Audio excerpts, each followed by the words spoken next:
നമസ്കാരം പ്രിയപ്പെട്ടവരെ. നമ്മുടെ കേരളത്തിൽ ഇപ്പോൾ സംഭവിച്ചുകൊണ്ടിരിക്കുന്ന പല സംഗതികളും നമ്മെ ഭയപ്പെടുത്തുന്നതാണ്. കേരളം പുരോഗതിയുടെ പാതയിൽ വളരെയധികം മുന്നോട്ട് പോയിട്ടുണ്ട് എന്നൊക്കെ നമ്മൾ അവകാശപ്പെടുമ്പോഴും, നമ്മളൊരു ശാസ്ത്രയുഗത്തിൽ ജീവിക്കുമ്പോഴും, നൂറ്റാണ്ടുകൾക്ക് മുമ്പ് നടന്ന ചില അന്ധവിശ്വാസങ്ങളുടെ പേരിൽ ജീവൻ നഷ്ടപ്പെടുന്ന സംഭവങ്ങൾ ഇപ്പോഴും ആവർത്തിച്ചുകൊണ്ടിരിക്കുന്നു. പറഞ്ഞു വരുന്നത് കഴിഞ്ഞ ദിവസം നെന്മാറയിലുണ്ടായ ഇരട്ട കൊലപാതകത്തെക്കുറിച്ച്. അതിൻ്റെ പ്രതിയെ, ചെന്താമരയെ, ഇതേവരെ നമ്മളിപ്പോൾ ഈ സംസാരിച്ചു കൊണ്ടിരിക്കുന്ന സമയം വരെ പിടികൂടിയിട്ടില്ല. പക്ഷേ ഈ പരിപാടി നിങ്ങൾ കാണുമ്പോൾ അദ്ദേഹത്തെ ചിലപ്പോൾ പിടികൂടിയിട്ടുണ്ടാവാം. അതിൻ്റെ പിന്നിലും ഒരു അന്ധവിശ്വാസത്തിൻ്റേതായ ഒരു ചെറിയ കഥയുണ്ട് എന്ന് നമ്മൾ മനസ്സിലാക്കുന്നു. അങ്ങനെ എത്ര സംഭവങ്ങളാണ് ഈ അടുത്ത കാലത്ത് കേരളത്തിൽ തന്നെ നടന്നത്. ഇതിനാരാണ് അറുതി വരുത്തുക? നടന്ന സംഭവങ്ങളിലേക്ക് ഒരു എത്തിനോട്ടം.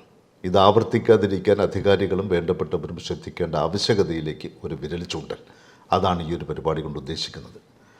അനീഷ്, ഇപ്പോൾ ചെന്താമരയുടെ കാര്യം പറഞ്ഞാൽ, ചെന്താമരയെ നമ്മളിപ്പോൾ സംസാരിച്ച് തുടങ്ങുന്ന ഈ സമയത്ത് പിടികൂടിയിട്ടില്ല.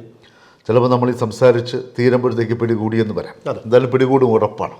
പിടികൂടട്ടെ, എത്രയും പെട്ടെന്ന് പിടികൂടട്ടെ. പക്ഷെ ചെന്താമര ഒരു ഭീഷണിയായിരുന്നുവെന്ന് അയൽപക്കക്കാർ പറയുന്നുണ്ട്.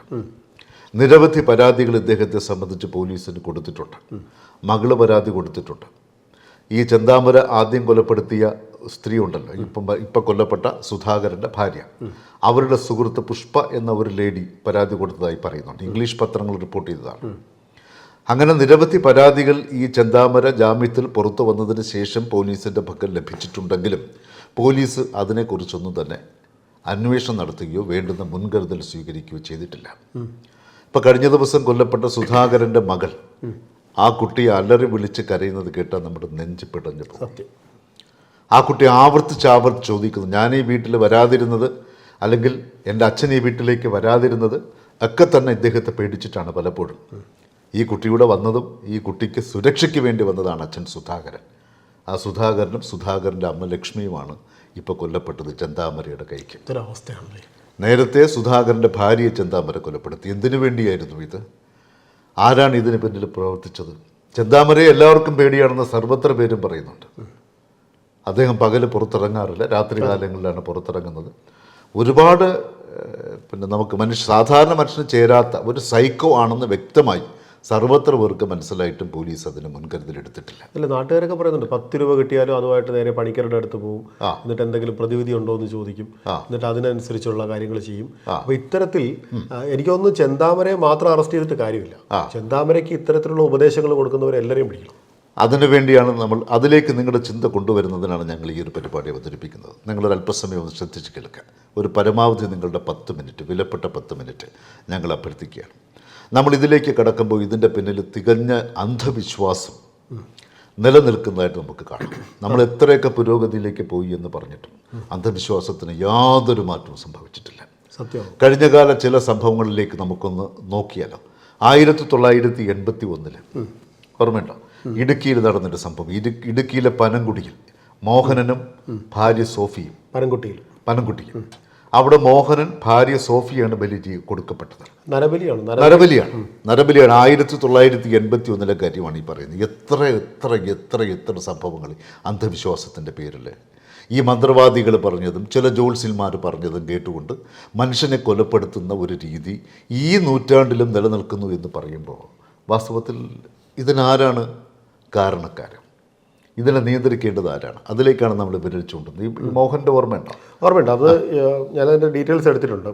ഈ സോഫിയെ അർദ്ധനഗ്നയായി ബെഞ്ചിൽ കെട്ടിയിട്ടും മോഹനന്റെ അനുജൻ മൂർച്ചയുള്ളൊരു ശൂലം കൊണ്ട് കുത്തി കൊലപ്പെടുത്തുകയായിരുന്നു. വായിക്കുന്നതിൻ്റെ ബുദ്ധിമുട്ടുണ്ട്. അതെ, ഇത് ഇടുക്കിയിൽ 1981 നടന്ന സംഭവമാണ് ഈ പറയുന്നത്. അത് കഴിഞ്ഞ് അടുക്കളയിൽ കുഴിച്ചിട്ടിട്ട് മുകളിൽ ചാണകം മെഴുകി.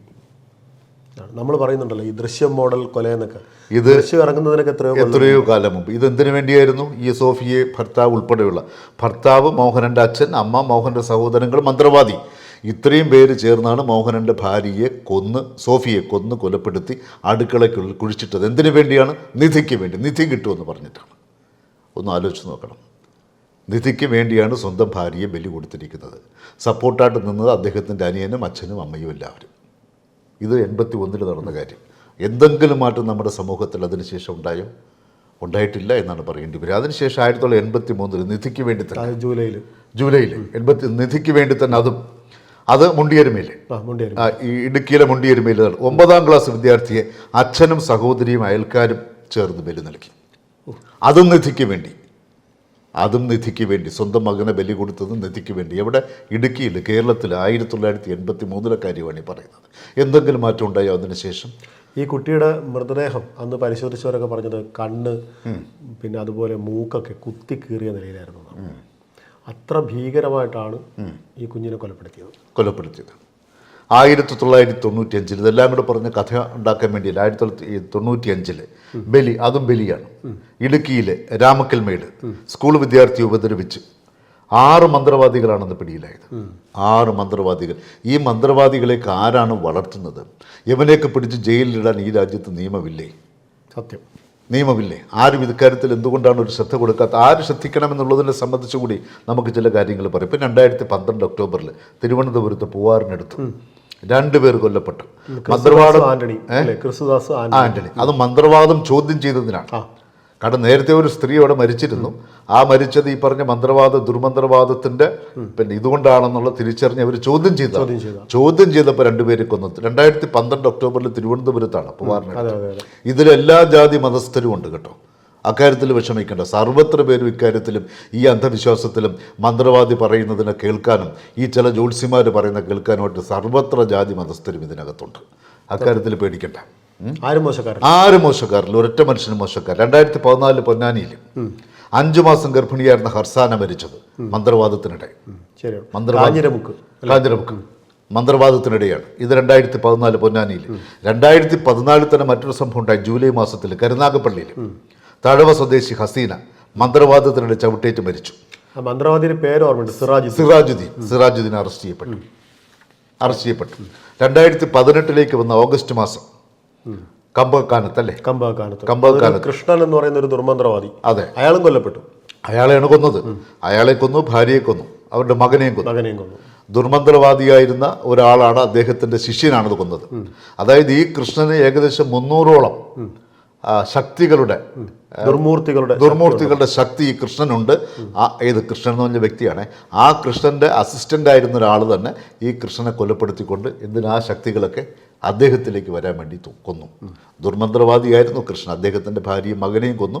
കൂടെ നിന്നിരുന്ന ഒരു അസിസ്റ്റന്റ്. സഹായിയുടെ പേര് അനീഷ് എന്നാണ്.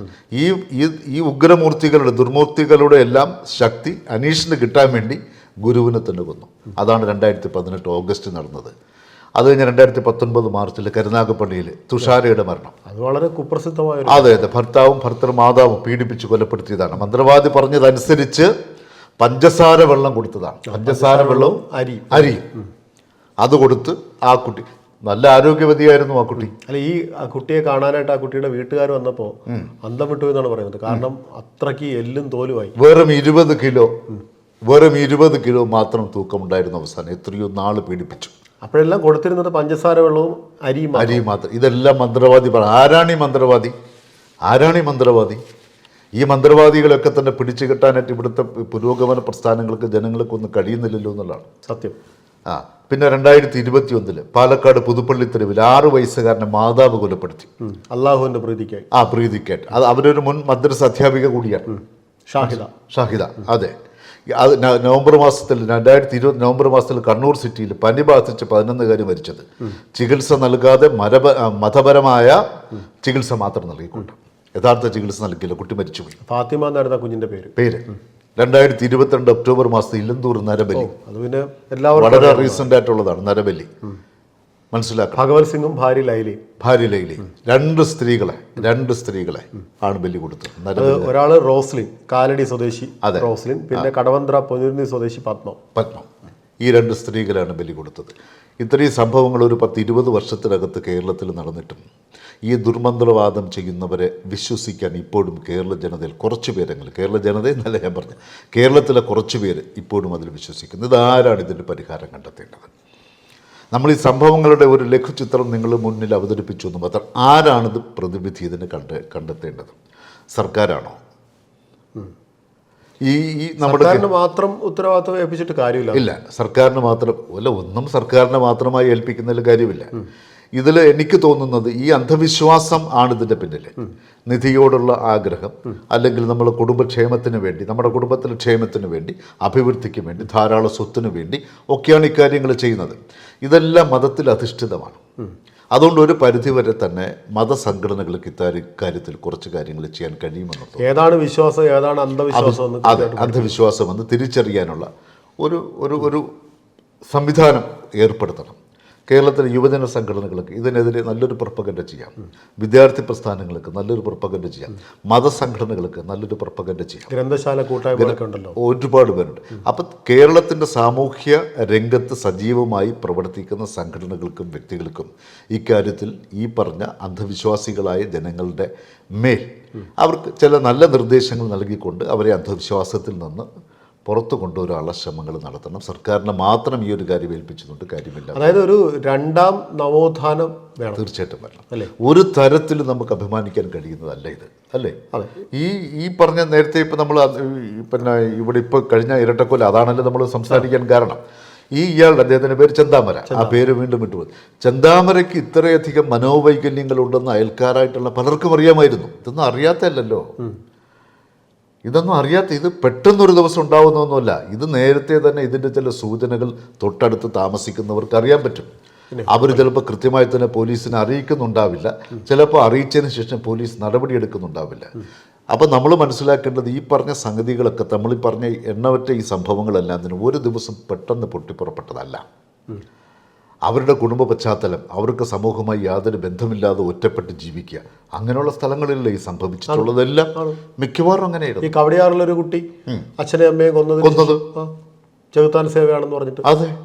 അപ്പോൾ ഇപ്പോഴും ഇത്തരത്തിലുള്ള സേവകൾ നടക്കുന്നുണ്ട് പല ഭാഗത്തും.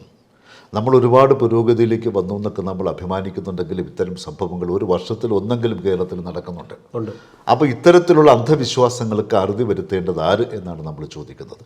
നമുക്ക് പറയാനുള്ളത് സർക്കാരിനോടൊപ്പം തന്നെ കേരളത്തിലെ മതസംഘടനകളും വിദ്യാർത്ഥി പ്രസ്ഥാനങ്ങളും ബഹുജന സംഘടനകളും രാഷ്ട്രീയ കക്ഷികളും പൊതുജനങ്ങളും ഇക്കാര്യത്തിൽ കൂടുതൽ അവബോധം കാണിക്കുകയും ഈ ഒരു അന്ധവിശ്വാസത്തിൽ നിന്ന് ഇത്തരത്തിൽ അന്ധവിശ്വാസത്തിലേക്ക് അടിപ്പെട്ടു പോയ മനുഷ്യരെ തിരിച്ചു കൊണ്ടുവരാനുള്ള ഉത്തരവാദിത്വം ഏവരും ഏറ്റെടുക്കണം എന്ന് മാത്രമേ നമുക്ക് പറയാനുള്ളൂ. എന്നിട്ടും നമ്മൾ മനസ്സിൽ അവശേഷിക്കുന്നു ഈ അന്ധവിശ്വാസങ്ങൾക്ക് അറുതി വരുത്തേണ്ടത് ആര്.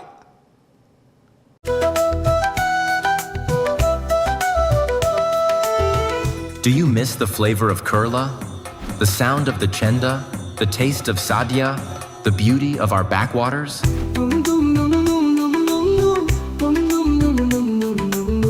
Pravasi Bharati Radio Network brings you the best of Kerala, no matter where you are in the world. Headed by the veteran broadcaster Mr. Chandra Senan, our network is dedicated to bring you the authentic flavor of Kerala.